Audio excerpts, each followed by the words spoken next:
Capítulo 1, versículos 3 e 4. Bendito seja o Deus e Pai de nosso Senhor Jesus Cristo, o qual nos abençoou com todas as bênçãos espirituais nas regiões celestiais em Cristo, como também nos elegeu nele antes da fundação do mundo, para sermos santos e irrepreensíveis diante dele em amor. Primeira coisa, no capítulo, no versículo 3, fala das bênçãos espirituais nas regiões espirituais. Trazendo para o contexto nosso do crente, eu vou falar abertamente e vocês questionam. Isso tem pouco valor para o crente hoje.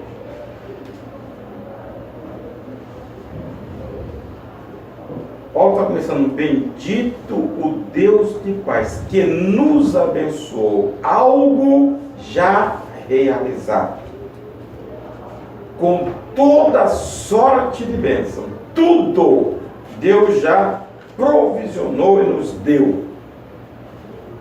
Bênçãos espirituais nas regiões espirituais. Quando você começa, a gente não sabe o que é isso.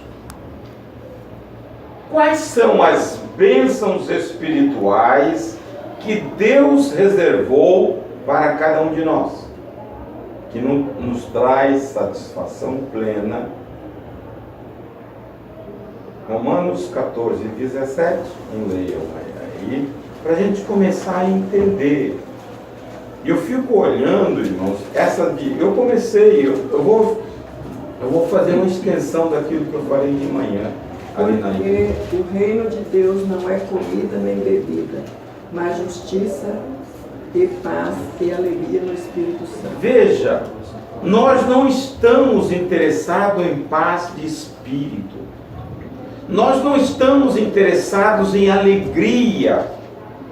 Nós não estamos interessados em justiça, bem-aventurado aquele que tem fome e sede de justiça. Não estamos interessados nisso. Nós estamos interessados no bem-estar agora aqui. Que você tenha alguma posse de algum bem. É isso. Nós estamos trocando as bênçãos das regiões celestes por coisas agora. E isso tem gerado aflição na vida do crente.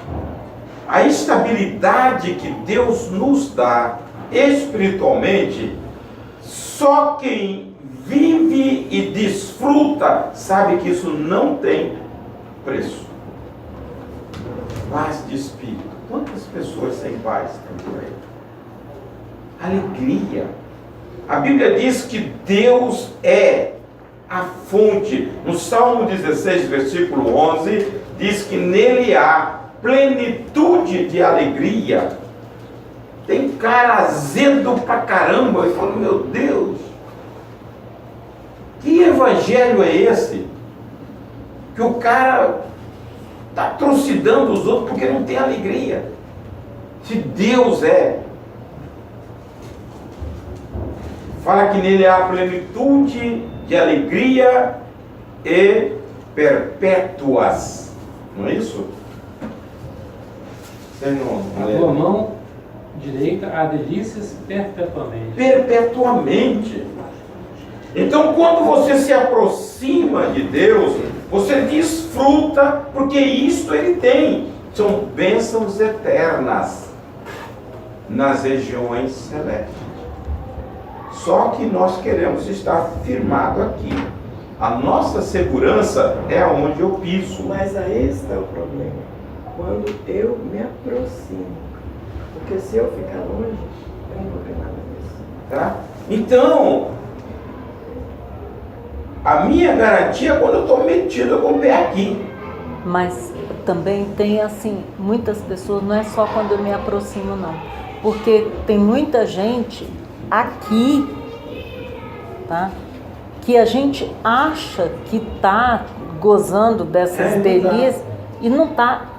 Aí se envolve em muitas coisas, numa correria desenfreada, parece que é para como diz a palavra, remindo o tempo e vai embora, buscando as coisas daqui e busca as coisas do reino. Aí quando chega no final do dia, está cansado, esgotado, a mente está totalmente tomada, estressado, aí não tem paciência com o marido, com o filho, com mais ninguém, mas está aqui e está indo.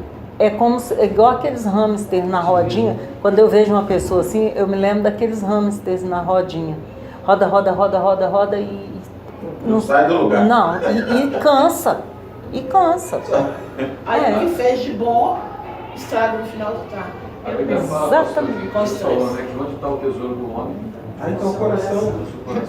Aí você olha e diz assim, uai, mas não é crente? Não vai à igreja? Vai. Não ouve as aulas do pastor? Ouve. Eu penso que assim, depende muito do objetivo da pessoa e do que a pessoa está fazendo aquilo. Exatamente. Porque eu, por exemplo, em muitos momentos eu acabo me atarefando tanto aqui na igreja que eu chego cansada, mas eu chego cansada feliz, entendeu? Isso. Porque eu estou fazendo pra ele, entendeu? Uhum. Tem uma diferença entre o cansaço que você vai sair gritando com todo mundo, porque você está estressado, e o cansaço que você está satisfeito com o que você faz. Mas é isso que o pastor falou. Quando você busca as coisas daqui, você está tão ocupado com as coisas desta vida. Você está chutando todo mundo. Esse se você não olha a Bíblia, cansaço. que a Bíblia é espelho. Eu sou filho de pastor, passei a vida inteira na igreja. E é muito importante que você tenha pessoas de referência. Eu olhava para o meu pai, eu olhava para minha avó, e eu não era crente igual a eles. Eles tinham alguma coisa que eu não tinha. Eu sempre percebi isso. Eles tinham satisfação. Eles estavam plenos. Tinha uma algo. E saía de manhã, muitas vezes chegava à noite visitando. E tinha algo, e eu sempre percebi que eu não tinha aquilo. Aí quando eu olhava para a Bíblia fala que nós estamos assentados com Cristo. Eu digo, Deus, eu não estou aí em cima. Então foi um processo, um processo longo, e a Bíblia é que te confronta. Por isso você fala, a Bíblia é que te confronta. Quando você olha para a Bíblia, fui professor de escola dominical um tempo, aí a igreja era tudo dentro da igreja. Aí uma sala atrapalhava a outra, e a minha garganta ardia. E eu usei esse pretexto para falar para meu pai que eu não podia mais ser professor. Mas na realidade, isso era verdade, ardia minha garganta. Mas o motivo maior é que quando eu ensinava, eu olhava, eu me sentia muito incomodado, porque a minha vida não batia com aquilo ali. Porque a Bíblia tem uma proposta que quando eu olhava está nas regiões celestiais, paz, alegria, eu estou pleno, Salmo 23, o Senhor meu pastor nada me falta, quando eu olhava, eu não tinha aquilo ali. E onde fica as regiões celestiais aqui no texto? Hein? E onde que fica essa região celestial? Em cima do que. Aonde que fica? Eu quero que falar. Leia. As bênçãos espirituais nas regiões celestes. Veja. No capítulo 2, verso 6 de Efésios, ele fala que Deus nos fez assentar nas regiões celestes. A Luana falou do cansaço gratificante. Agora, você veja Colossenses 1,13, que diz que Deus nos tirou do reino das trevas e nos transportou para o reino do Filho do seu amor. Você está lá? O reino de Deus está no meio de vós, Jesus falou, né? João, pode ser? Foi Jesus que falou, se não me engano. Está... Eu tô lendo, inclusive, está aqui, Lucas 17. O reino de Deus. Olha o que é isto. Isto é posicional. O que eu tenho falado? A nossa garantia é onde estão os nossos pés, neste reino. Mas só que Jesus pede que o primeiro reino da nossa vida seja o reino dos céus. Então essa tem que ser a prioridade do crente, mas o crente só tem segurança aqui. O senhor está dizendo que Se esse nós reino tem que tivermos- ser buscado. Esta é uma posição espiritual. Quando Paulo diz a nossa luta não é contra carne e sangue, mas contra os principados que estão... Nas regiões celestiais. Aonde você encontra o Senhor? Nas regiões celestiais. Aonde você tem o abrigo de Deus? Nas regiões celestiais. Isso é posicional. Tá? Eu me sentir. Tá? O Salmo 27 diz que quando se levanta a luta, Deus me acolhe no seu pavilhão. Aonde está isso? É uma posição em Cristo Jesus. E quando, Capítulo 3, verso 3 de Colossenses. quando nós nos levantamos para fazer algo que... Foi morrer se a vossa vida... Foi morrer se a vossa vida está oculta em Cristo Jesus. Oculto em Cristo Jesus está onde? Na região. Agora você pensa em reino. Aqui, quem é que domina esse reino? Satanás, o Deus do século. Lá no reino espiritual, quem é que domina? Deus. Aqui tem toda sorte de perturbação. Já pensou se você trabalha, caminha para morar no reino que tem a perturbação? Lá é gozo, alegria e paz. Quando você está lá, a luta aqui continua. Mas você desfruta, você está entendendo? Você vai ter dificuldade, você vai ter enfermidade, você vai ter confronto, mas você está lá. Lá, a parte interna nossa, nós vamos desenvolver para lá, ela está segura. Entendeu? A Bíblia fala em Hebreus, né, que nós temos livre acesso a ele. Exatamente. Então, isso é mente, é mudança disto aqui. Enquanto você não mudar isso aqui, você vai viver aqui. Quando você começar a ocupar com as coisas de Deus, você vai ser transportado. Lá você vai ter, aqui você vai ter doença, mas lá você tem gozo, mesmo todo quebrado. Ainda, nós falamos a semana passada, na quinta-feira, ainda que o meu homem exterior se corrompa, o meu interior se renova dia. Na quinta-feira nós falamos sobre isso. Então, essa caminhada espiritual que nós temos que sair. Tem poder mais do que o nosso. Mas a Bíblia diz que veio um mais forte de que ele nos arrancou daqui e nos levou para lá. Se eu quiser viver aqui, eu vou viver. Mas se eu quiser viver lá, aonde é o meu destino, eu vou viver. Tá? Nas regiões celestes. Isso é mudança de mentalidade. Eu acho que hoje também as pessoas buscam muito a felicidade imediata. Aqui. E aí elas não aceitam que passa por tribulações, não aceita pelas isso faz lutas. parte. Mas não aceita, pessoal. Aí quer a felicidade de qualquer jeito. Nem que essa felicidade seja se afastar de Deus.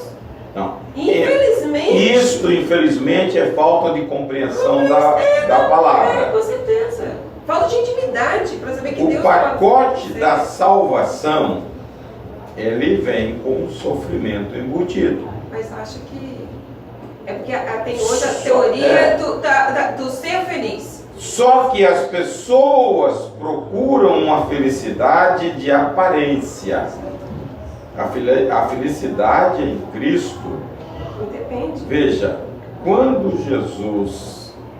Paulo diz em Efésios 5,18, diz: não vos embriagueis com vinho que há contenda, mas enchei-vos do Espírito.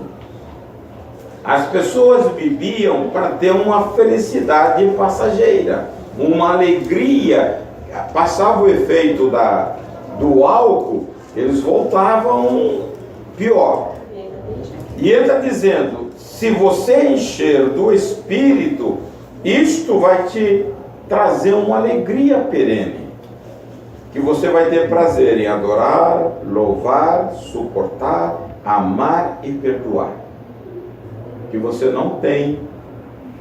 Quando você está azedo, com essa alegria aparente, nada está bom, você chuta todo mundo. Hedonismo, prazer. É prazer por prazer. Não se pode usar como fuga, né? É.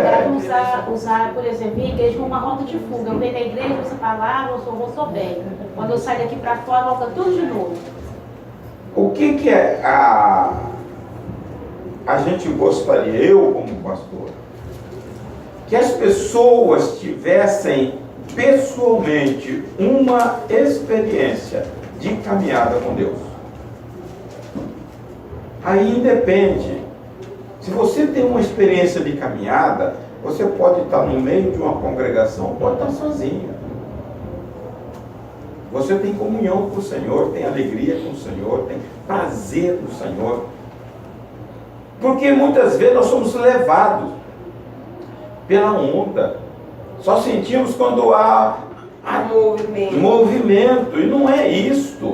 A hora que você para começar a pegar a palavra e ela começa a entrar na sua mente, vai agitando, aquilo traz uma alegria na nossa vida, porque o Espírito de Deus está ali. E ele começa a falar. Tá? Então, a Bíblia está dizendo que nós já fomos abençoados com toda sorte de bênção. Sansão disse, capítulo 6, versículo 21 de Mateus: aonde está o seu tesouro, aí está o seu coração. O que é que Deus te garantiu com a salvação? Reconciliação com Ele. E nos deu uma herança. Você já pensou o que você tem? É o seu tesouro. Se você não pensar naquilo que Deus já te deu através de Cristo Jesus, você não vai ter foco. O senhor leu na quinta-feira a momentânea tribulação produz para nós um eterno peso de glória. Tá? E aí eu fiz a comparação. Paulo teve vida mansa no Evangelho? Não. Mas ele disse que tudo que ele passou foi momentâneo. 195 correadas. Aquela correada de soldado raivoso, que arrancava bife. Ele fala que tudo isso é momentâneo. O que não se compara à glória que nós vamos ter. Se eu não pensar nisso, você está entendendo o foco? Eu vou ter uma vida querendo coisas aqui, mas se o meu tesouro está lá e tenho esta garantia, a minha perspectiva é de uma vida melhor espiritualmente. Se você não tiver foco na caminhada, você não vai chegar lá. Tá? Então nós temos esta garantia. Outra coisa, versículo 4, ele diz que Deus nos elegeu em Cristo Jesus. Antes, eu já falei sobre isso numa quinta-feira. Isso te dá espaço para você imaginar coisas.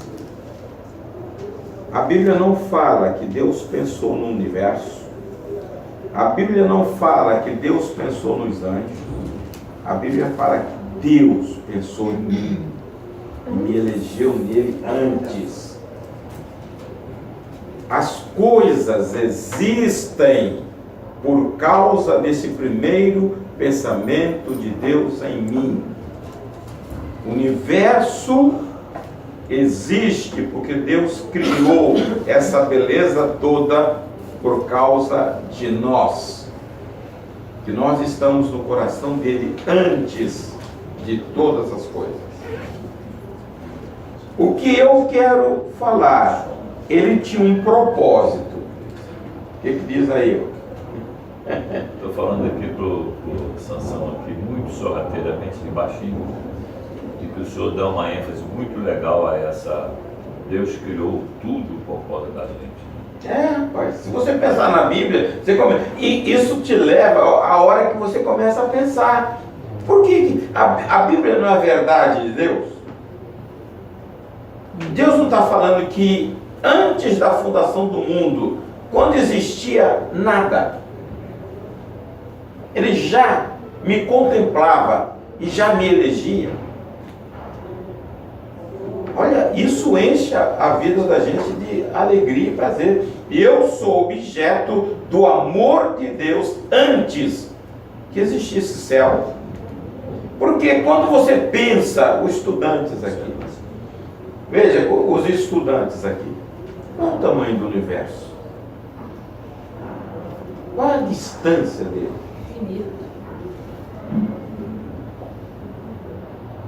Uma hora de ano-luz é mais de 1 trilhão de quilômetros. O mundo tem para mais de 90 bilhões, o universo, mais de 90 bilhões de anos-luz. Você dá para fazer uma ideia? Aonde a grandeza disso, e antes dessa monstruosidade ser criada, Deus já pensou em você?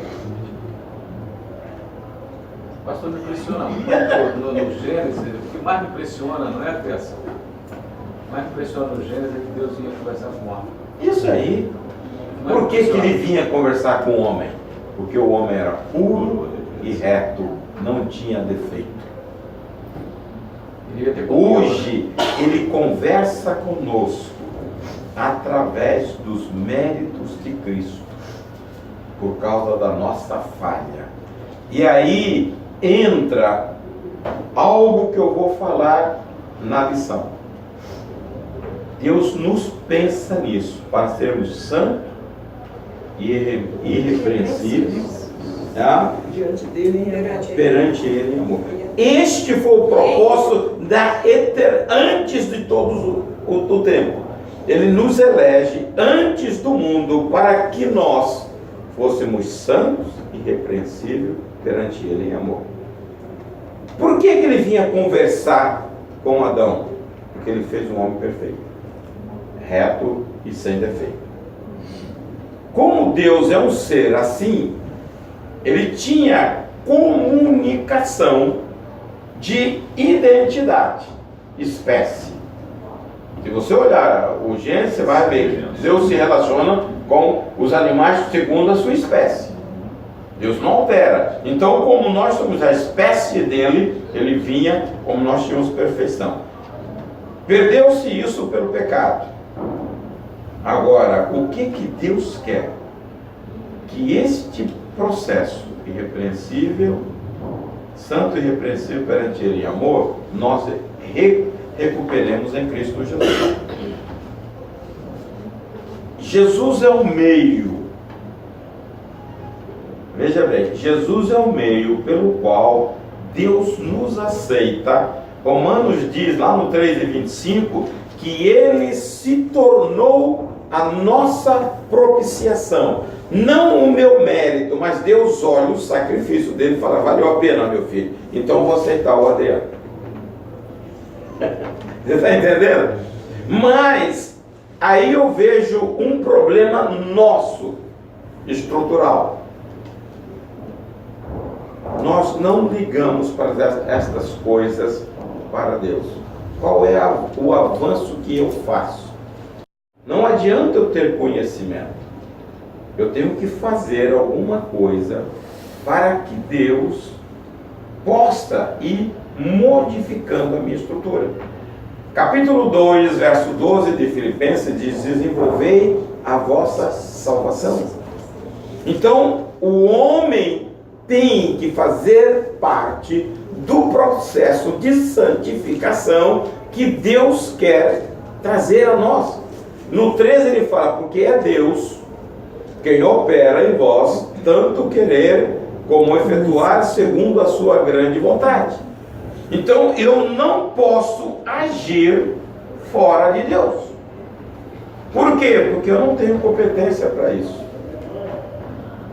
Agora, quando eu me lanço aos braços do Senhor, Ele começa a trabalhar na minha moldura. Ele vai me trazer esta vida. Quando você começa a olhar a exigência de Deus, Paulo diz isso na convocação dos obreiros, tanto em 1 Timóteo 3, e como em Tito 1:7, ele diz que o bispo seja irrepreensível. Existe alguém irrepreensível? É possível ter? Eu acho que é. Por isso estou falando, quem opera tanto querer como efetuar é o Senhor. Não sou eu. Mas eu tenho que predispor, entender o meu trabalho. Deus está ali, querendo te ajudar. Ele não vai te ajudar se você não querer ajuda. Eu entendo a caminhada. Deus já testemunho de Jó, Paulo íntegro e irrepreensível.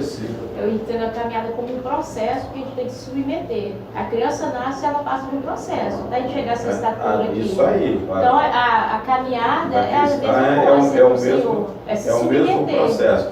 Porque quando eu olho a caminhada cristã hoje, com essas artimanhas de Satanás à nossa volta, nos levando a ter uma vida fatigada, uma vida opressa, uma vida que você já levanta correndo, atrasado, sem tempo para orar, sem tempo para ler a Bíblia, e fala, eu sou crente porque frequenta a igreja, é muito pouco. Tá? Você ganha a Bíblia? Vocês vão ler a Bíblia esse ano? Estou lendo a Bíblia esse ano. Eu comecei a ler a Bíblia, eu tinha 12 anos. Cara, como é que você conseguiu? Sério, eu comecei a tentar com uns 13 anos, eu ficava tipo, mano, isso é muito chato. Realmente, velho. Eu consegui, sei lá, ano passado que eu fui conseguir, porque antes eu não conseguia, mas porque eu não tinha a mentalidade assim, totalmente formada. Porque a gente tem que entender, a vida cristã é uma vida de guerra, de batalha. Quem é que não quer que você leia a Bíblia e nem ore? Você tem que entender isso. Porque se você pegar a Bíblia, esse livro cheio de letrinhas, você vai cochilar. É vitamina, né? É, só um livro. Você bateu, você vai dormir. Agora, pastor, eu vejo o né? seguinte, e aí eu retorno àquele texto, onde está o tesouro do homem, está o seu coração? Quais são nossos valores? O que é importante? Se é importante você adquirir tudo o máximo que você puder aqui, você vai lutar por isso. E a decisão, né? Eu passo cobrando todas as vezes aqui, todo ano, essa questão da leitura bíblica. E eu passava anos e não conseguia fazer a leitura completa. Assim, mas por que eu não consigo fazer? Porque eu não quero fazer. Se eu quiser, eu vou fazer. A partir do ano que vem, eu vou estar todo ano lá recebendo aquela medalha. E a partir do momento que eu tomei essa decisão, passei a colocar isso como prioridade para mim e passei a fazer.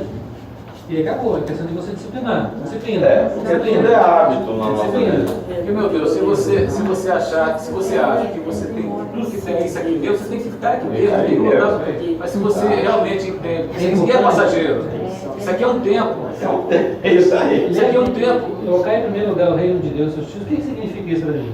O que é colocar em primeiro lugar? Eu de manhã pensar em tudo menos em Deus? Você colocar em primeiro lugar? O reino, o que é o reino de Deus? Se eu tenho um reino, tem um cara que manda. É o rei.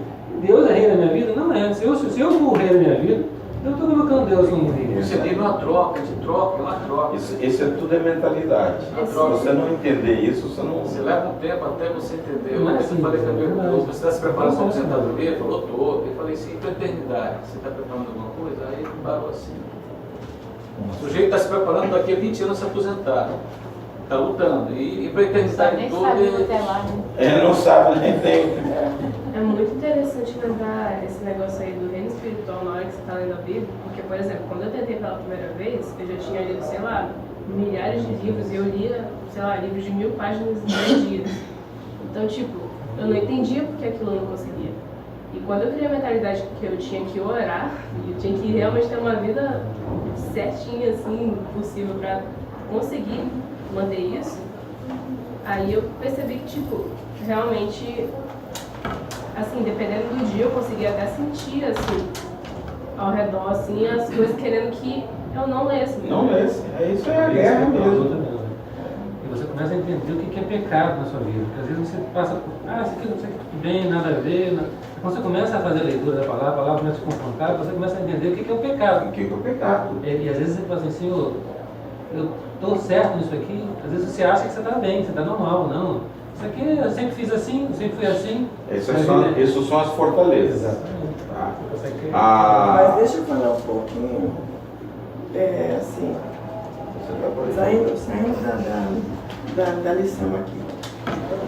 Mas assim, quando eu vejo o Adriano falando, não para a glória dele, que eu sei que ele não vai se exaltar. Quando o Adriano chegou aqui na igreja, eu olhei para o Adriano, falei assim, Adriano não vai ficar aqui. Porque ele era todo quadradinho, internadinho, não era crente, era tímido de um tanto que nem conversava com a gente. E quando eu vejo o que Deus tem feito na vida dele, sabe? Então eu falo assim, meu Deus, muitas vezes a pessoa passa a vida toda na igreja. Mas tem uma mulher que ora, hein? Toda honra, toda glória. Toda honra, toda glória. E aí, quando eu vejo o crescimento assim, eu falo assim, às vezes... Só o Senhor. Só o Senhor. Só o Senhor. Só ele. E é muito lindo, é muito lindo. Às vezes a gente não para pensar, sabe? Mas é muito lindo o que Deus faz na vida da pessoa. Quando você deixa, é isso eu falo, desenvolvei a vossa salvação. Quando você entende e você busca, nós temos o ajudador ao nosso lado.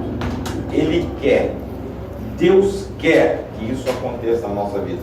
Basta que você starte o processo. Isso é o que o Sansão falou, os valores, pastor. Eu também eu deixei de trabalhar, se você conhece a minha história, deixei de trabalhar num cargo de importância, de incentivo tal, assessoramento. Quando Deus me permitiu sair dessa posição, eu comecei a olhar, aí Deus começou a trabalhar, eu sempre achei uma pessoa humilde, uma pessoa, né, de paz, tudo. Só que quando eu saí daquele momento, da minha glorificação pessoal, aí eu comecei a entender o que é verdadeiramente você ser humilde, buscar a humildade mesmo. Porque falar é fácil, falar que você é humilde é fácil. Agora, as minhas atitudes estavam sendo nesse sentido, eu percebi que não. Às vezes eu tinha uma estampa de achar que eu era humilde, não era. Deus começou a me confrontar. Aí eu comecei a olhar para as minhas reações com relação às coisas que eu vivia. No meu trabalho, vivia para trabalhar a vida inteira, tudo era trabalho. A importância da minha vida era o trabalho. E às vezes eu deixava de fazer coisas e cumprir coisas importantes, na minha responsabilidade como homem, porque eu me achava, eu estou bem, estou no poder, eu estou um carro maravilhoso, eu sou isso aqui, eu estou com dinheiro em casa, eu faço o que aconteça, nada. Aí você começa aí o Sansão falou, os valores são diferentes, você começa a identificar que aquilo ali é importante para você, aquilo que é mais importante, era mais importante para mim. Aí quando Deus começa a te colocando embaixo, você começa a passar por vendaval, Deus me permitiu passar para eu aprender, eu perdi financeiramente tudo, enfim, foi só acontecendo na minha vida. Aí eu comecei a olhar assim, meu Deus, né? Eu não conhecia mesmo Deus. Igual o João falava, né? Eu só conhecia Deus de ouvir falar. Então, essa caminhada, o lastro que a gente cria de caminhada, te sustenta na hora da dificuldade. Porque a dificuldade vem, ele pôr na cabeça isso. Ainda mais o crente, a Bíblia diz que todos quanto querem viver piedosamente em Cristo Jesus vão passar por tribulação. Romanos diz que a tribulação ela gera no crente a paciência. Então, o crente que não tem paciência é foco da tribulação. Aquele de estupim curto, hein? Não, está perguntando aqui do texto do... Veja como a tribulação gera paciência, a experiência te dá esperança, que não se confunde. Veja como ser santo e irrepreensível em amor. Diante de uma sociedade que impõe uma filosofia que nós, do secularismo, que nós temos mais valor do que Deus. Que o homem é o centro de tudo. Nós temos isto, irmão. Você vai para o trabalho, a pessoa chega assim, deixa de ser bobo. Você tem que fazer isso para você crescer. E ali, a primeira pregação é pisar nas pessoas. E Deus fala que nós temos que viver uma vida de amor. O destaque do crente é o amor. Mas como você levar uma vida irrepreensível de santidade? Que você possa marcar vidas. Eu fico olhando o ministério de Jesus 3 anos, irmãos. 3 anos é pouco tempo. Ele marcou profundamente os discípulos. Nós passamos uma vida e não conseguimos marcar os nossos filhos. Passa uma vida desde o nascimento. A gente tem uma vida tão atribulada que não marca os nossos filhos com caráter, com integridade. Porque nós não temos aplicação à palavra de Deus. Deixa outras marcas, né? Tá? Isso não marca. Se você ganhasse a sua família, marcasse a sua família, já tinha feito um grande trabalho. Então essas coisas, a postura,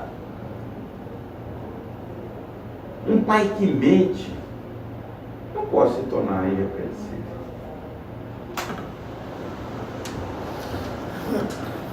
Vamos falar um pouco de santidade.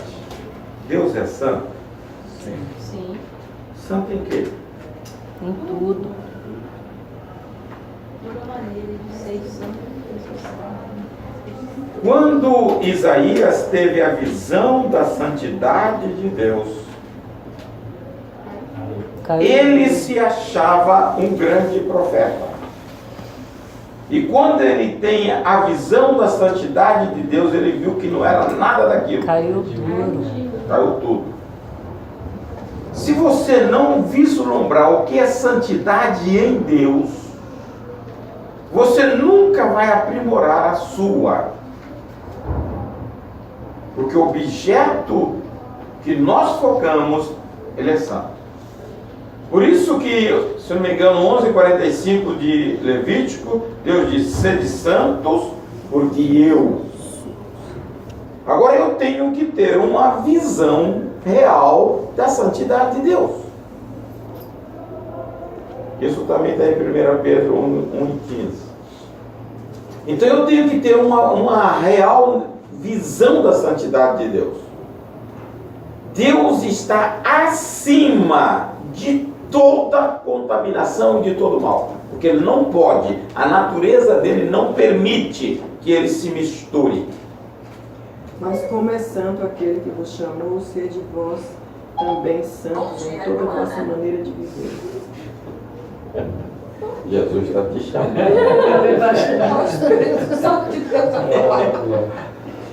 E aí, veja, eu preciso entender isto.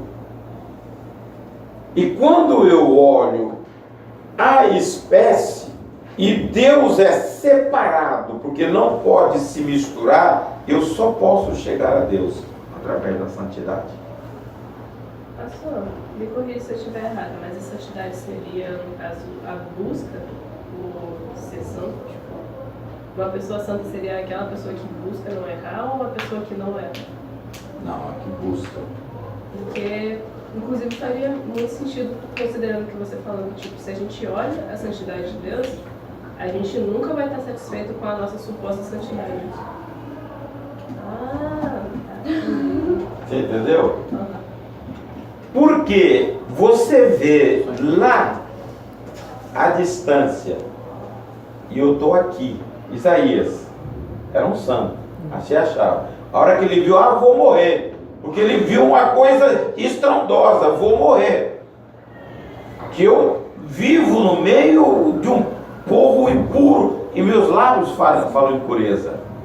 Aí Deus dá a solução: vem cá, tira uma brasa, purifica. Ele entra no caminho. Se eu tenho uma visão de lá, eu tenho aqui um caminho para seguir. E a santidade é o afastamento do mundo. Quanto mais eu me aproximo de Deus, mais eu deixo o mundo, mais eu me torno santo. O que Deus quer na realidade? É isto que o crente tenha consciência. O crente precisa ser crente consciente. Não é aquele emocionalmente. Por isso que a Bíblia diz em Romanos 12:1, culto racional, um crente entender, Deus é santo. Por isso que Hebreus 12:14, sem santidade ninguém verá o Senhor. Por que eu penso isso? Deus está num ambiente de santidade. O imundo pode entrar lá? Só entra quem é santo. Senão não vai viver com ele. Porque Deus não pode se misturar. Quando você olha para a cruz, que Jesus sentiu abandonado e bradou, foi por quê? Porque Deus não pode ver pecado. Então, a santidade me leva ao distanciamento do pecado. E você passa a ter temor, porque você sabe que tem um Deus santo. E você olha hoje, tá? A dificuldade de santidade. No meu tempo de jovem, você corria atrás das orações para manter uma vida santa. Hoje está difícil. É um tema constante da vida cristã, a santidade, né? Santidade. É constante, né? Porque a questão da santidade era muito constante. E olha, você fazia congresso de jovens, eles só já começam a reclamar. Nossa, mas só fala disso? Mas só fala disso? Mas só fala Veja, é que nós não pensamos no tesouro. Nós pensamos de uma vida longa, longe de Deus. A hora que o jovem está lá no bem bom, toca a trombeta, para onde você vai? Já era. Mas, a Bíblia diz que é no abrir e fechar de olhos. Mas o que os jovens, eu gosto muito de falar para elas, só tem elas, o que os jovens devem pensar, que se eu me conservar puro, eu todo mundo quer casar, todo mundo quer ter um bom futuro. E se você não for fiel ao Senhor, você também vai, às vezes, estragar a sua vida. E aí Deus não tem mais compromisso com você. Mas se você se mantiver fiel ao Senhor, se você se mantiver até o seu casamento direitinho, olha, e em comunhão com Deus, olha, Deus não vai te decepcionar. Você pode passar até por lutas, mas Deus não vai te deixar de jeito nenhum. Mas Ele permanece fiel, nós temos que permanecer fiel também. E eu vejo jovens trocando essa vida com Deus por um prato de lentilha. Pelo amor de Deus. Não façam isso às vezes.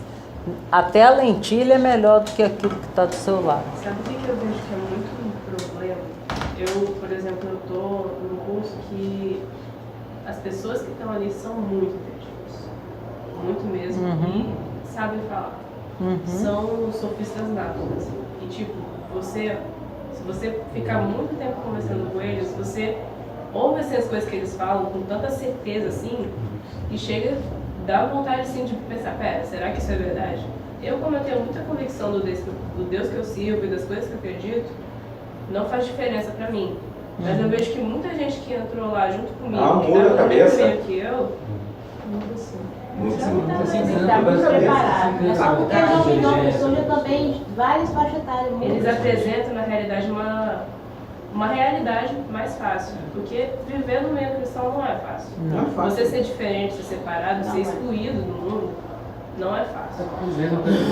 Você pode, você consegue, você tem isso, você tem que lutar, tirando Deus. Mas aí você volta para o pastor falou, inclusive Paulo falou outro dia sobre Moisés. Moisés tinha todo novo de valores. É este o grande problema, que muitas vezes a gente não mede, não mensura.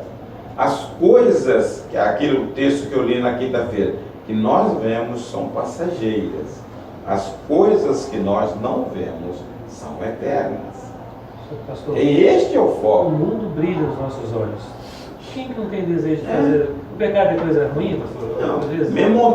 momentaneamente é bom, mas depois te dá uma séria dor de Então você tem que cabeça. dar uma ressaca, né?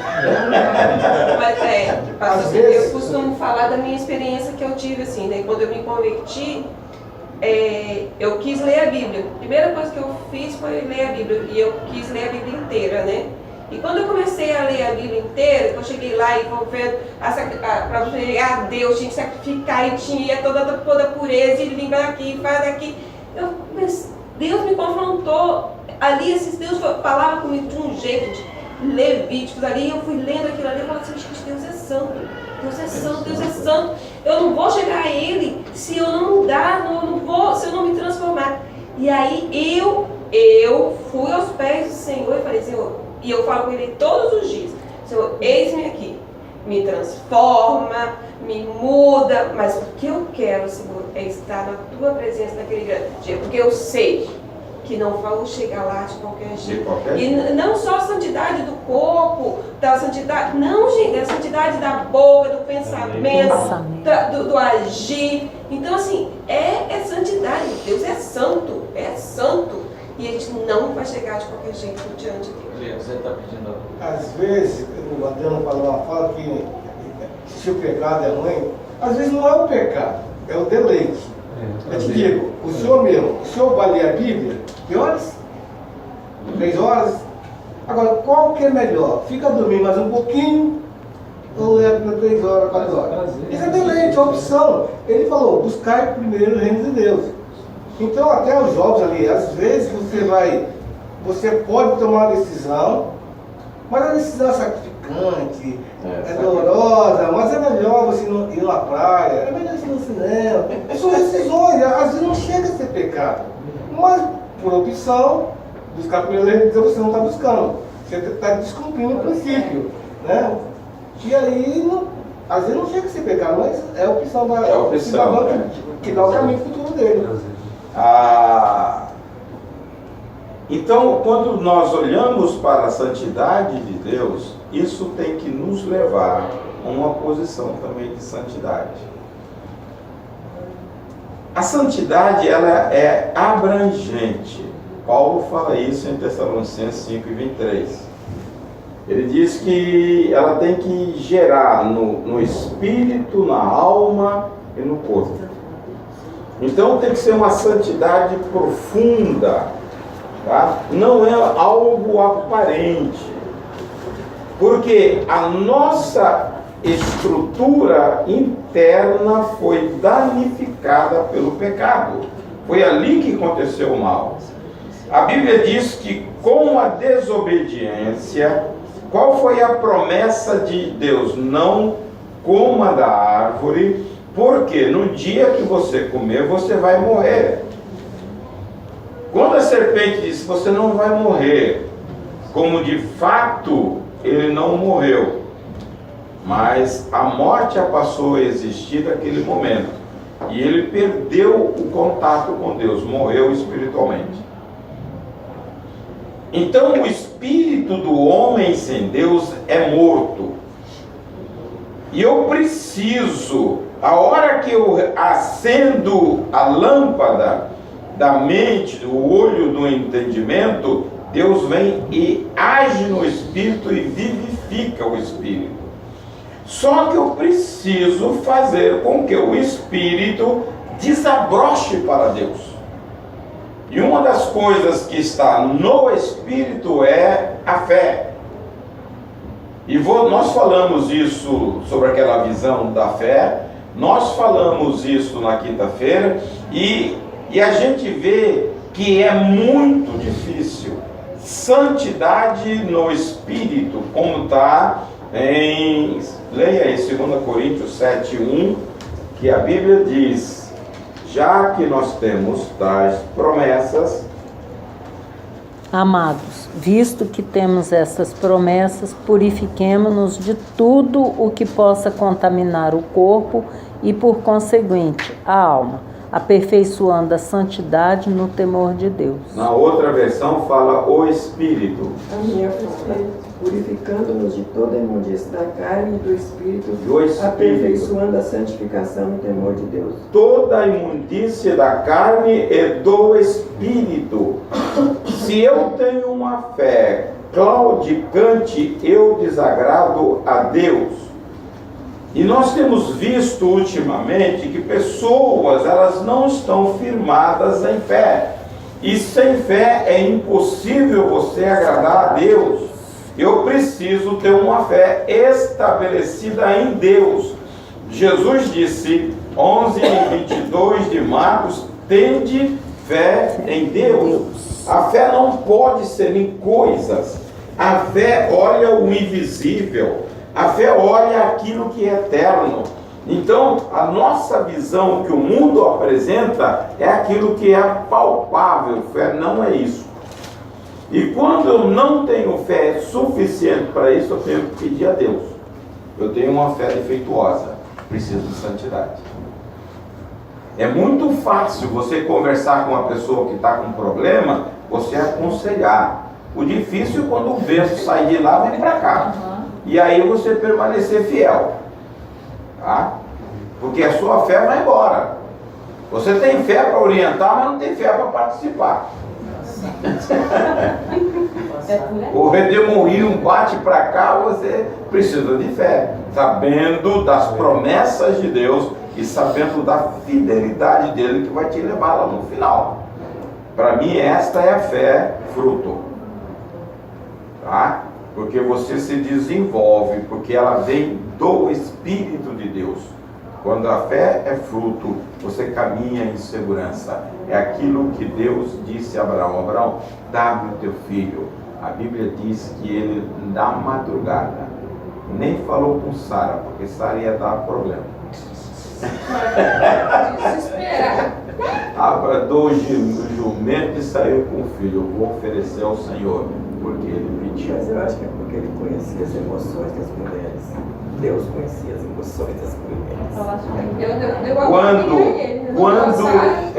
Quando Deus fala com Abraão no capítulo 15 de Gênesis, ele fala, mas eu não tenho filhos, o meu herdeiro será do mordomo Eliezer. Ali o Eliezer.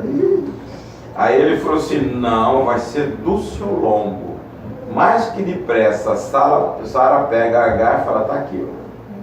É de você. Ele não está dizendo que é comigo, está dizendo que é de você. Então toma Sara, toma Agar. Arrumou um jeitinho daí. Ou encrenca. A vizinha deu, né? Arrumou encrenca que está até hoje aí. Quando ele ouve de Deus para oferecer Isaac, ele não diz nada a ninguém. De madrugada ele sai. Vai que a Sara dele dá um jeitinho de novo. Aí ia ter problema, né, pastor? Ia ter problema. Ele falou, ó, Sara, vou lá e... Vai que Sara dava Ismael, né? Qual o jeitinho? Dá um jeitinho. Aí ele vai, porque Hebreus diz que ele tinha a fé na promessa de Deus de ressuscitar o seu filho. Então ele mata, ele sacrifica o Isaac. Isso é posição. Já está no coração, vou sacrificar o meu filho, porque eu sei que Deus vai levantá-lo. E isso é fé. A nossa caminhada cristã, nós passamos algumas vezes por desafio. E é a nossa fé que tem que prevalecer. Impressiona Abraão que ele não tinha liberado, né? Deus falou, sai do meio do pessoal, ele saiu. Me dá Isaac, ele deu. Impressionante. Impressionante Isaac. E ele se torna um exemplo de fé. Nós já falamos aqui sobre a santidade da alma. A composição da alma básica, porque tem muitas ramificações, é mente, emoções e vontade. A imagem de Deus no homem está centrada na alma. Nós também já demos uma aula aqui. como isto foi danificado, nós perdemos a imagem de Deus. A imagem de Deus no homem foi corrompida.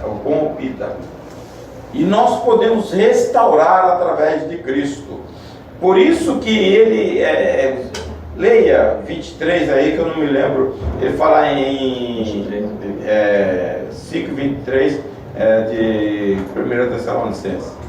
De novo de valores. É este o grande problema, que muitas vezes a gente não mede, não mensura. As coisas, aquele texto que eu li na quinta-feira, que nós vemos são passageiras. As coisas que nós não vemos são eternas. Pastor, E este é o o foco. mundo brilha aos nossos olhos. Quem que não tem desejo de fazer? O pecado é coisa ruim, pastor? Não, momentaneamente é bom, mas depois te dá uma séria dor de cabeça. Mas pastor, eu costumo falar da minha experiência que eu tive assim, né? Quando eu me converti, eu quis ler a Bíblia. A primeira coisa que eu fiz foi ler a Bíblia, e eu quis ler a Bíblia inteira, né? E quando eu comecei a ler a Bíblia inteira, eu cheguei lá e vou ver para chegar a Deus, tinha que sacrificar e tinha toda a pureza e limpa aqui, faz aqui. Deus me confrontou ali, Deus falava comigo de um jeito, de Levíticos ali, eu fui lendo aquilo ali, eu falei assim, Deus é santo, Deus é santo, Deus é santo. Eu não vou chegar a Ele se eu não mudar, se eu não me transformar. E aí eu fui aos pés do Senhor e falei, Senhor, e eu falo com Ele todos os dias, Senhor, eis-me aqui, me transforma, me muda, mas o que eu quero, Senhor, é estar na Tua presença naquele grande dia, porque eu sei que não vou chegar lá de qualquer jeito. E não só a santidade do corpo, da santidade, não, gente, a santidade da boca, do pensamento, do agir. Então, assim, é santidade. Deus é santo, e a gente não vai chegar de qualquer jeito diante dele.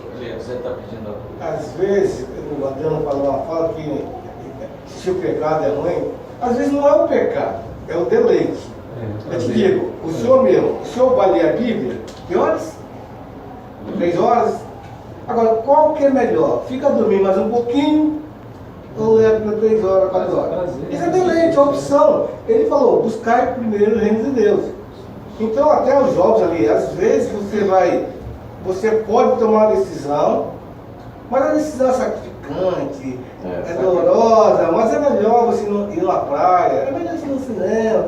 São decisões, às vezes não chega a ser pecado, mas por opção, buscar primeiro o reino de Deus, você não está buscando, você está descumprindo o princípio, né? E aí, às vezes não chega a ser pecado, mas é a opção do cidadão que dá o caminho futuro dele. Então, quando nós olhamos para a santidade de Deus, isso tem que nos levar a uma posição também de santidade. A santidade, ela é abrangente. Paulo fala isso em Tessalonicenses 5:23. Ele diz que ela tem que gerar no espírito, na alma e no corpo. Então tem que ser uma santidade profunda, tá? Não é algo aparente, porque a nossa estrutura interna foi danificada pelo pecado. Foi ali que aconteceu o mal. A Bíblia diz que com a desobediência, qual foi a promessa de Deus? Não coma da árvore, porque no dia que você comer, você vai morrer. Quando a serpente disse, você não vai morrer, como de fato ele não morreu, mas a morte passou a existir naquele momento, e ele perdeu o contato com Deus, morreu espiritualmente. Então o espírito do homem sem Deus é morto. E eu preciso, a hora que eu acendo a lâmpada da mente, do olho do entendimento, Deus vem e age no espírito e vivifica o espírito. Só que eu preciso fazer com que o espírito desabroche para Deus. E uma das coisas que está no Espírito é a fé. E nós falamos isso sobre aquela visão da fé, nós falamos isso na quinta-feira, e a gente vê que é muito difícil. Santidade no Espírito, como está em, leia aí 2 Coríntios 7:1, que a Bíblia diz: já que nós temos tais promessas, amados, visto que temos essas promessas, purifiquemo-nos de tudo o que possa contaminar o corpo e, por conseguinte, a alma, aperfeiçoando a santidade no temor de Deus. Na outra versão fala o Espírito. A minha purificando-nos de toda imundície da carne e do Espírito, aperfeiçoando a santificação no temor de Deus. Toda a imundície da carne é do Espírito. Se eu tenho uma fé claudicante, eu desagrado a Deus. E nós temos visto ultimamente que pessoas, elas não estão firmadas em fé. E sem fé é impossível você agradar a Deus. Eu preciso ter uma fé estabelecida em Deus. Jesus disse, 11:22 de Marcos, tende fé em Deus. A fé não pode ser em coisas. A fé olha o invisível. A fé olha aquilo que é eterno. Então, a nossa visão que o mundo apresenta é aquilo que é palpável. Fé não é isso. E quando eu não tenho fé suficiente para isso, eu tenho que pedir a Deus. Eu tenho uma fé defeituosa, preciso de santidade. É muito fácil você conversar com uma pessoa que está com problema, você aconselhar. O difícil é quando o vento sai de lá, vem para cá. E aí você permanecer fiel, tá? Porque a sua fé vai embora. Você tem fé para orientar, mas não tem fé para participar.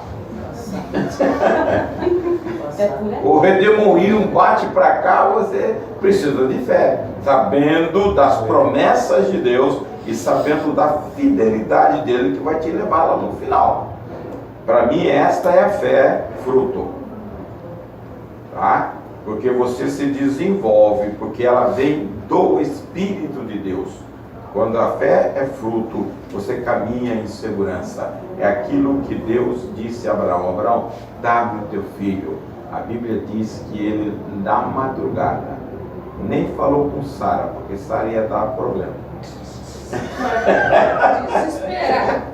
Abradou o jumento e saiu com o filho. Eu vou oferecer ao Senhor, porque ele pediu. Mas eu acho que é porque ele conhecia as emoções das mulheres. Deus conhecia as emoções das mulheres. Quando Deus fala com Abraão no capítulo 15 de Gênesis, ele fala, mas eu não tenho filhos, o meu herdeiro será do mordomo Eliezer. Ali o Eliezer. Aí ele falou assim, não, vai ser do seu lombo. Mais que depressa, Sara pega Agar e fala, tá aqui, ó. É de você. Ele não está dizendo que é comigo, está dizendo que é de você. Então toma Sara, toma Agar. Arrumou um jeitinho daí. Ou encrenca. Uma vizinha deu, né? Arrumou encrenca que está até hoje aí. Quando ele ouve de Deus para oferecer Isaac, ele não diz nada a ninguém. De madrugada ele sai. Vai que a Sara dá um jeitinho de novo. Aí ia ter problema, né, pastor? Ia ter problema. Ele falou, ó, Sara, eu vou lá e... Vai que o Sara dava Ismael, né? Qual o jeitinho? Dá um jeitinho. Aí ele vai, porque Hebreus diz que ele tinha a fé na promessa de Deus de ressuscitar o seu filho. Então ele mata, ele sacrifica Isaac. Isso é posição.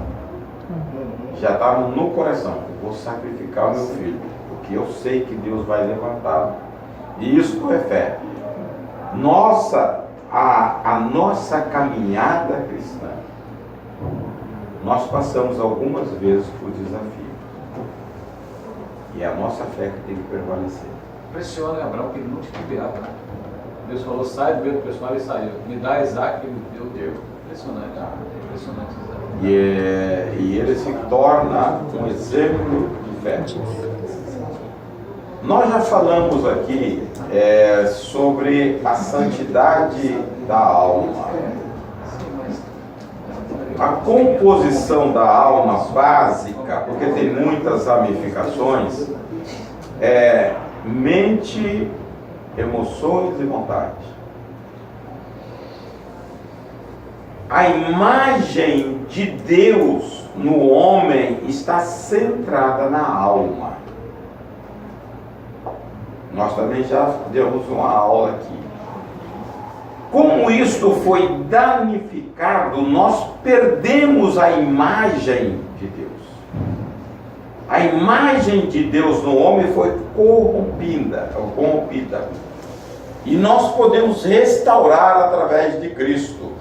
Por isso que ele, leia 23 aí, que eu não me lembro, ele fala em 5:23 de 1 Tessalonicenses.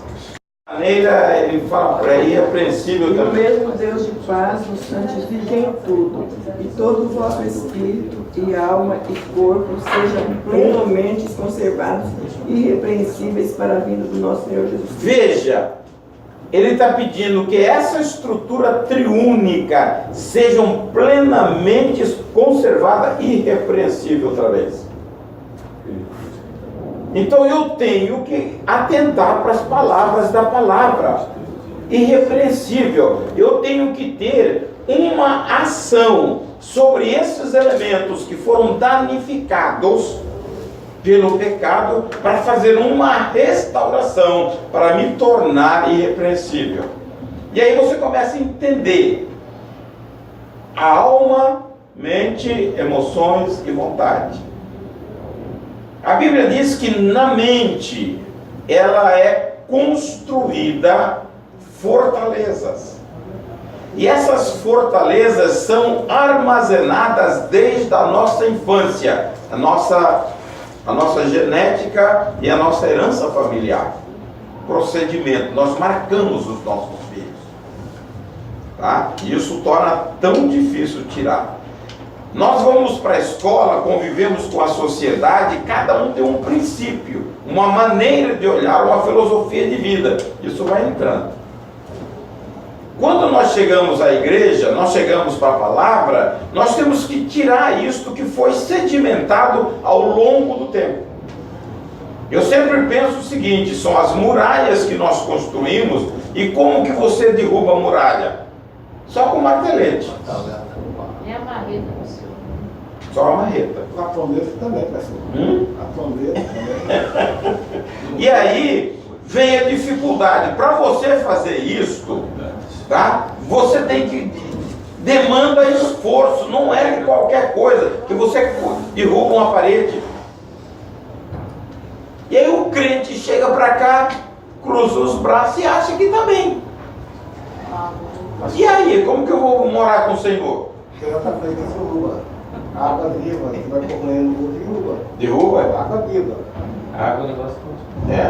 Até a parede de concreto? Derruba. Só que não é fácil, né? Não é algo fácil, não. Vai pegar Aí entra com a água espiritual. Isso aí. E água viva. A água viva é a palavra. Pastor, É matar o se me leão permite por dia. uma parte. Eu ficava às vezes confuso quando a Bíblia fala, Deus fala para Abraão da minha presença ser perfeito. Lá na frente a Bíblia fala perfeição, santidade. Isso aí é exigência de Aí Deus. você olha, eu não consigo. Aí tem um texto de Paulo que me chama muita atenção. Ele fala assim, não que eu tenha alcançado, mas eu prossigo para o alvo. E isso me dá a ideia, ele fala ele fala assim, eu não alcancei, mas eu estou na direção, eu não me desviei da direção, porque um tiro, ele fala de você atingir um alvo. Um tiro é perfeito quando ele está em direção ao alvo. Mesmo que ele não tenha atingido ainda, a cada momento, a cada segundo, ele está mais próximo do alvo, porque está na direção do alvo. Então a vida cristã, para mim, é você estar na direção do alvo. Eu não me desvio, ainda não cheguei lá, mas eu não estou indo para aquele lado, nem para esse aqui. Eu estou indo, a cada dia eu vou deixando algumas coisas, vão ficando, deixando para trás, inclusive o pecado, né? Os hábitos, os pensamentos. Agora, se você olhar nesse mesmo texto, capítulo 3 de Filipenses, lá no versículo 17, ele fala assim: olhem para mim, Sim.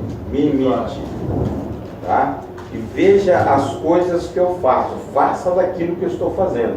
Ele se constituía um modelo para os cristãos. Mas quando ele olhava para o alvo, ele falou: não cheguei lá ainda. Estou chegando. Estou chegando, estou caminhando. Então, a cada dia eu sou muito se você olhar, ele tinha um propósito, um alvo. Essa semana, a gente, no discipulado, alguém perguntou: como que vida cristã? Eu falei: se você não tiver um alvo, aí entra a santidade, você não vai desenvolver a vida cristã. Você vai rodar.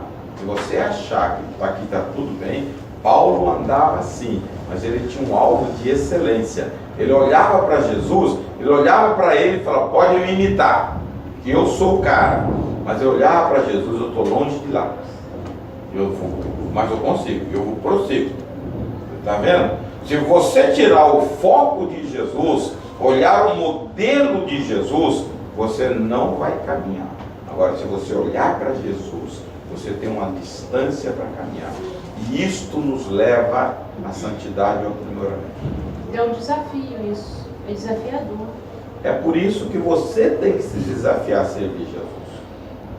Quando você olha para Jesus, Paulo diz que nós fomos chamados, lá no capítulo 8, versículo 29 de Romanos, quem faz o discipulado tem que saber de cor, né? Não sabe? Aquele que nos chamou, nos predestinou para sermos a imagem do seu Filho, para que ele seja o primogênito entre muitos irmãos. Tá? Então, isso tem que andar. Quando você tem um debate, um confronto, você fala: por isso eu preciso refletir Jesus. Eu não posso deixar a carne assumir, senão eu estrago tudo. Então, tem que decorar, está dizendo no coração. Eu acho que é a autoanálise, né? Paulo se analisava, né? Ele olhava e falava: não, ainda não. Então ele olhava para ele, não olhava para o outro. Ele olhava para ele e falava: opa, ainda não, estou indo. Então assim, é a autoanálise, né? Você tem que se autoanalisar. E as pessoas às vezes não querem esse confronto. Se você olhar a vida de Paulo, Paulo foi o bambambam do Evangelho. No capítulo 3 de Filipenses, versículo 10, ele diz o seguinte: para o conhecer. Ele diz que tudo o que ele tinha na vida secular, ele jogou por terra como esterco, por causa da sublimidade do conhecimento de Cristo. Mas logo em seguida ele fala: eu quero conhecer mais. Tem muita experiência com Deus também. Tá? Ele teve uma revelação de Deus e ele diz: para o conhecer mais. Deixa eu ler aqui. E na verdade tenho também por perda todas as coisas, pela excelência do conhecimento de Cristo Jesus, meu Senhor, pelo qual sofri a perda de todas essas coisas e as considero como esterco para que possa ganhar a Cristo. Veja o 10. Para enchê-lo, não acho que eu não, esteja achado no livro, Não, né? Para conhecê-lo e a virtude da sua ressurreição e a comunicação de suas aflições, sendo feito conforme a sua morte. Ele tinha deixado tudo por causa da sublimidade do conhecimento, mas ele queria mais para o conhecer. Depois o 12, não que já tenha alcançado mas... ou que seja perfeito, mas prossigo para alcançar. Esse é o que ela citou ali agora. Quem citou mesmo? Foi o Sansão. Veja, então eu tenho que me entender. Então nós estamos acima da hora. Desbloquear a mente, restaurar através da palavra de Deus. 2 Coríntios 10, 4 e 5 diz que as armas das nossas milícias não são carnais, mas poderosas em Deus, para desfazer sofisma, fortaleza e levar todo o pensamento à obediência a Cristo. Então, nós temos uma arma poderosa, que é o Espírito de Deus que nos ajuda. E aí, nós vamos entrar na parte emocional, isto que está afetando hoje as pessoas. Eu estive conversando com algumas pessoas, rapidamente, todas elas começaram a falar que tiveram já pensamentos suicidas. Eu falei, meu Deus, e gente nova. Você vê como que Satanás está afetando as emoções das pessoas. E as pessoas estão sendo balançadas por essa influência. Aonde que vem isso? Na mente e desce ao coração. E aí as pessoas, outras têm síndrome de pânico que não saem de casa. Sair daqui e ali é um desespero. Porque as emoções estão em frangalhos. Enquanto eu não restaurar a minha atitude mental, eu não restauro aqui. E se eu não restaurar aqui, eu não restauro a imagem de Cristo, de Deus em mim. E nós fomos chamados, capítulo 3, versículo 10 de Colossenses, a Bíblia diz que nós fomos chamados para o pleno conhecimento da vontade de Deus e na restauração da imagem dele.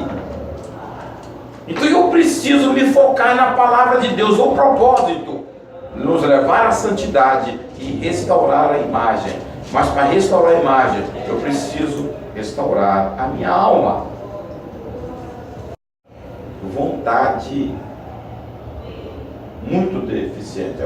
Esse ano eu vou fazer isso, esse ano eu vou fazer aquilo. Na primeira semana você esquece tudo. Não prossegue para o alvo. Não prossegue para o alvo. Falta de diligência. O cara está aqui. Enquanto você não mudar isso aqui. Agora, sobre o presente, pastor, eu vejo a mim próprio, eu já tive um problema psiquiátrico, mas foi a um Deus que é nosso Senhor. Ele sabe como lidar com a gente. A maneira que Deus me fez fazer buscá-lo foi um problema. Porque ou buscava o Senhor ou eu afundava.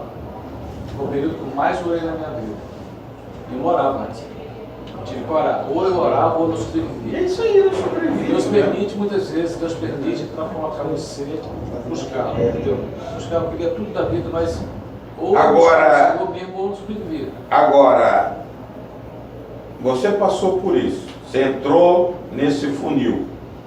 É difícil, é horrível. Agora eu te pergunto, é o desejo de Deus? Não. É perversão nossa, é perversão da Exatamente isso. isso. Perversão humana, eu reconheço. É que a gente se aplica aqui, você foge de muitos problemas que a gente passa, de muita surra que a gente toma. Tá? Se você, a Bíblia, o manual, se você obedece, não vai te bater, bate em quem desobedece. O senhor falou da armadura, né, do capacete. Né? Então, muita surra que você toma na vida é porque você desobedeceu a palavra. Eu lembro daquele texto que fala assim para Israel: eu vou te levar para o deserto, vou tirar tudo de você, e ali eu vou falar do teu coração. É o teu coração. Às vezes Deus permite que você ou que acaba tudo. Quando você está no estágio desse, tudo aquilo que você valoriza material não tem valor nenhum. É uma sequidão de alma, é um estado horrível, nada tem valor, nada presta, entendeu? Então tudo aquilo que você olha, dinheiro, ou uma amiga, não, você fica um fantasma, um zumbi. É o que está no capítulo 12 de Hebreus. Deus corrige a quem ama. Porque a gente não entra no caminho, Deus permite, vai, dá corda, Deus é longânimo. Muitas vezes ele deixa você chegar ao extremo. De lá ele começa o tratamento. E dói, e dói. E outra coisa, o tratamento de Deus não é tão rápido como a gente pensa. Tem vezes que é anos tomando lambadas, chicotadas, até você endireitar. Mais de 20 anos. Mas na sinceridade, Hein? é uma dor diferente da dor que você sente quando você está triste por outra coisa. Isso aí. Porque, assim, é uma dor que, beleza, sei lá, tá tratando algo que teve na sua infância. Dói lembrar das coisas, só que depois você vê que aquilo vai te ajudar, você sente paz. Ao mesmo tempo que, tipo, aquilo te machuca, você tá em paz com aquilo. Aí, ser santo e irrepreensível em amor. Nós temos que entender que o amor de Deus por nós e nós pelas pessoas não é um sentimento. Como nossas emoções não são restauradas, nós levamos o amor ao próximo pelas emoções. Aí você odeia, você aborrece e você não faz nada que a Bíblia manda. Pastor, olha o intervalo. Você só pode dar aquilo que você tem. Você tem. Se o coração é cheio de ódio, né? Se não tem amor, é aquele negócio amar, se não começa mesmo. Se o cara não ama nem é ele, vai falar na coisa, não ama nem é ele. Como é que vai amar o próximo?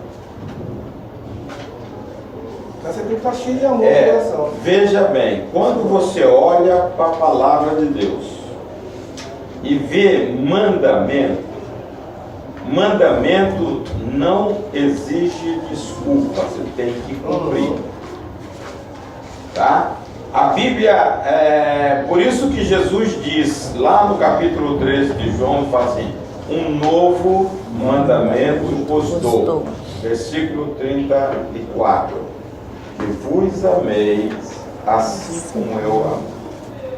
Quando você olha amar amar o próximo como a ti mesmo, tem pessoas que a semana retrasada a mulher se joga lá de cima da ponte e bate lá embaixo. Depois vai lá o bombeiro, amarra uma corda pela cima e vem arrastando aquele corpo por cima d'água. Uma peça. Hein? Uma peça. Tá? Uma mulher daquela, se ela for amar o próximo como ela ama ela que tirou a vida, ela vai matar todo mundo. Tem muita gente matando, muita gente. Se matando. Se matando. Só que A conta vai parando. Só que Deus manda amar. Quando eu compreendo a grandeza do amor de Deus, é que a gente, irmãos, nós não temos tempo para parar para pensar. Deus te ama. Todo mundo fala, Deus me ama.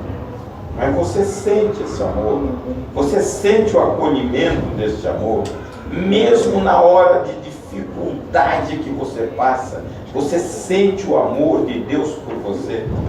Se você não tiver uma experiência dessa, você não vai importar com a dor do irmão.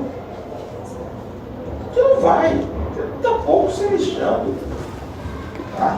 Agora, quando você entende que você é objeto, que Deus te olha e elege você antes de todas as coisas, porque Ele te ama, você vai entender o irmão, ou vai ser solidário com ele, vai permitir sentir a dor dele, que nós não sentimos, porque você tem um parâmetro. Se você não tiver, você não vai sentir. E a sua dor vai ser sempre maior do que todo mundo. Você vai ser incapaz de amar o irmão. A Bíblia diz que nós somos chamados para ter uma vida em amor. Amor é decisão. Verdade. Se você não decidir amar, você não vai amar. A Bíblia diz que nós amamos porque Ele nos amou. A igreja precisa ser restaurada, curada, para que essas coisas aconteçam entre nós.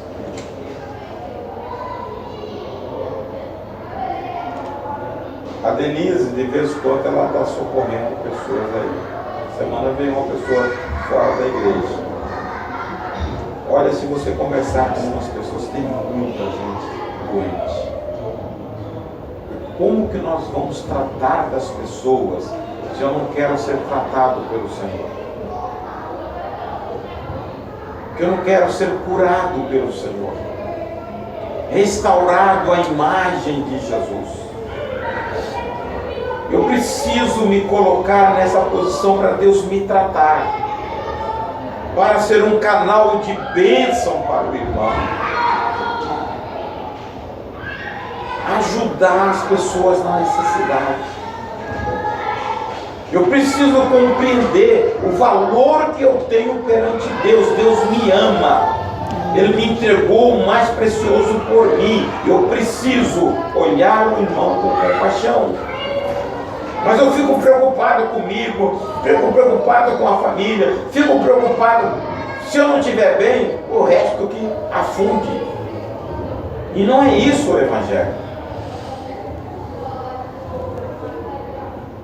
O Evangelho é tratamento, irmãos. Jesus veio, capítulo 4, versículo 18 de Lucas, para pôr em liberdade o cativo e restaurar vida aos céus. Leia, lembrei rapidamente, estamos acabando. Mateus 13 e 15.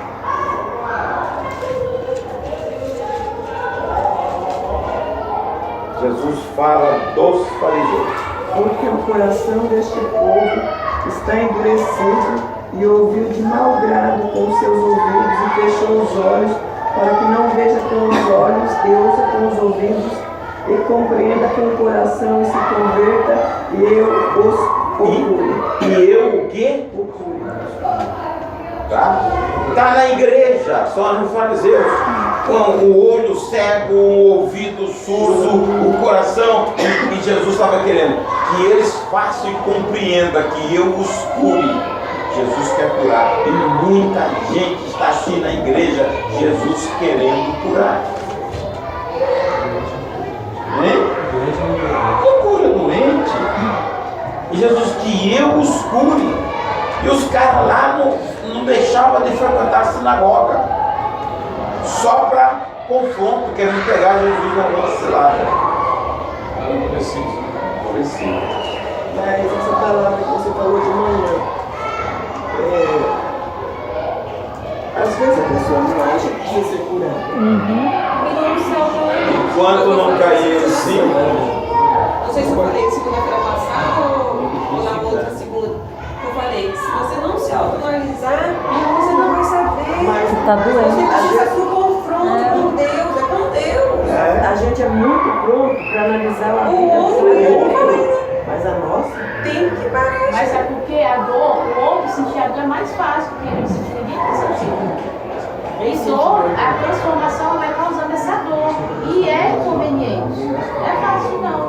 Então, nós precisamos, Jesus quer colocar em liberdade, Jesus quer nos curar das nossas dores, na nossa alma, trazer uma perfeita restauração, para você ter alegria, luz e paz em Cristo Jesus. Amém. Foi para isso que Ele nos chamou. Glória a Deus. Então vamos viver assim, amém? Vamos orar. Vamos orar.